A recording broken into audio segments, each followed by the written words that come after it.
India गठबंधन बनकर तैयार हो चुका है और सबकी निगाहें इंडिया गठबंधन पर है कि आखिर इस गठबंधन में दलितों का बड़ा चेहरा कौन है, दलितों के सबसे बड़े नेता इस गठबंधन में शामिल है कि नहीं। और पूरी जनता यही देख रही है। पूरी जनता की उम्मीदें लालू यादव और नीतीश कुमार पर टिकी हुई थी कि दलितों की सबसे बड़ी नेत्री मायावती को इस गठबंधन में शामिल किया जाएगा, लेकिन अब लालू यादव कह रहे हैं कि उनको बुला कौन रहा है। शरद पवार कह रहे हैं कि हमको तो पहले से पता है कि मायावती जो है वो भाजपा की एजेंट हो चुकी है, भाजपा के इशारे पर काम कर रही है। जहां एक तरफ कहा यह जा रहा है कि इंडिया गठबंधन जो बना है वो सबके हित के बारे में सोचेगा, दलितों के बारे में सोचेगा, और अब उसी दलित के नेत्री का अपमान किया जा रहा है। लगातार नीतीश कुमार, लालू यादव सब लोग अपमान कर रहे हैं। लालू यादव तो इतना तक कह चुके हैं कि आखिर उनको बुला कौन रहा है। पूरी कहानी हम आपको सुनाएंगे। महाराष्ट्र में बैठक चल रही है और उस बैठक में यह उम्मीद था कि मायावती को जगह दिया जाएगा, मायावती को बुलाया जाएगा। मायावती के भतीजे आकाश जो है वो कुछ दिन पहले बिहार में आकर गरज रहे थे, जय भीम का नारा लगा रहे थे, और अब सबकी निगाहें इस बात पर टिकी है कि आखिर जय भीम वाले गठबंधन में कितने हैं। उसी पर चर्चा करेंगे, लेकिन उसके पहले नमस्कार, मेरा नाम शशांक पांडे है। आप जनता जंक्शन पर मुझे देख रहे हैं, कैमरे के पीछे विशाल खड़े हैं। कान्हा सेल्स लेकर आए हैं fridge, AC, sofa, bed, dining table तथा अन्य सभी प्रकार के लेटेस्ट और ब्रांडेड फर्नीचर और होम एप्लियंसेस होलसेल दाम में। शादी में उपहार देना हो या फिर अपने घर को सुसज्जित करना हो, अभी आए कान्हा सेल्स, जो कि स्थित है रिद्धि सिद्धि कॉम्प्लेक्स, राजेंद्र मोड़, गोपालगंज में। तथा एक और ब्रांच उपलब्ध है रेल पहिया कारखाना के पास, दरोगा राय चौक, दरियापुर, सारण में। अन्य किसी भी जानकारी के लिए नीचे दिए हुए तीनों नंबर पर संपर्क कर सकते हैं। और तस्वीर आप देख रहे होंगे, मायावती, लालू यादव, नीतीश कुमार और इंडिया गठबंधन। अब इंडिया गठबंधन बनकर तो तैयार हो चुका है। किसके लिए? नरेंद्र मोदी को पटकनी देने के लिए।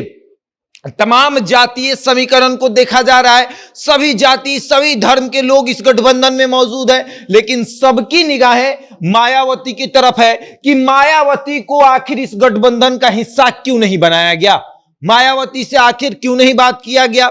क्या मायावती के पास कोई गया था? क्या नीतीश कुमार ने मायावती से मिलने का समय मांगा था? जिस तरीके से उन्होंने अखिलेश यादव से मुलाकात की, जिस तरीके से उन्होंने हेमंत सोरेन से मुलाकात की, या फिर तमाम पार्टियों के नेताओं से मुलाकात की, अरविंद केजरीवाल हो, राहुल गांधी हो, या फिर आपको उड़ीसा के नवीन पटनायक हो, उनसे मिलने के बाद उन्होंने तो मना कर दिया। लेकिन नीतीश कुमार वहां भी मिलने गए थे, लेकिन मायावती के पास नीतीश कुमार नहीं गए थे।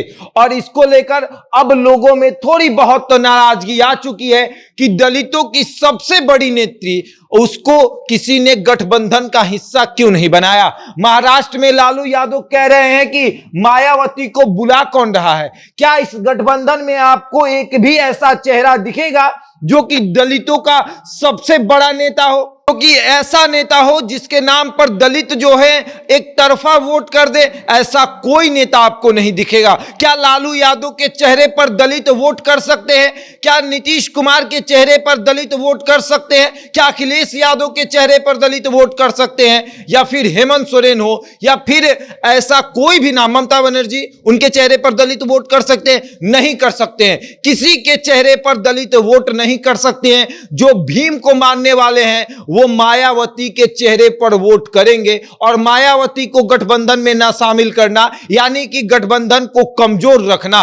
और लालू यादव साफ तौर पर कह रहे हैं कि मायावती को हम तो बुला ही नहीं रहे हैं, उनकी चर्चा मत करिए। और अब सबसे बड़ी बात है कि दलितों के इतने बड़े नेता को इग्नोर करना, क्या लगता है कि 2024 में इतनी आसानी से चुनाव जीत जाएंगे ये लोग? जहां एक तरफ मायावती अपनी प्लानिंग कर रही हैं, वो कह रहे हैं कि बिहार के 40 सीट पर हम चुनाव लड़ेंगे, और अगर मायावती बिहार के 40 सीट पर चुनाव लड़ती हैं तो नुकसान भाजपा को नहीं होगा, नुकसान लालू और नीतीश को होगा, नुकसान इंडिया गठबंधन को होगा।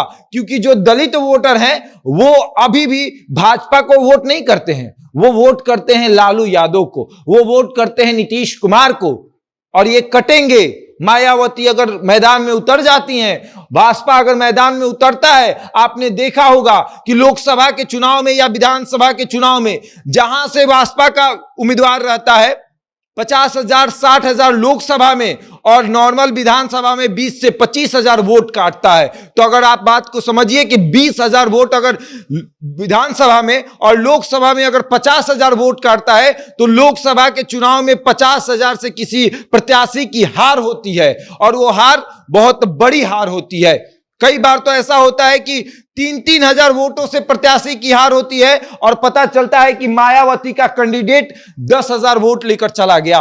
तो उस दरमियान आपको एहसास होगा कि मायावती को साथ ना रखना कितनी बड़ी भूल है। और अब इस भूल को सुधारने के लिए लालू यादव को समझना पड़ेगा कि दलितों के नेत्री को इग्नोर करना महंगा पड़ेगा। नीतीश कुमार को क्या मायावती से बात नहीं करना चाहिए था? क्या लालू यादव जो है वो मायावती से बात नहीं करते? लेकिन किसी ने जरूरी नहीं समझा।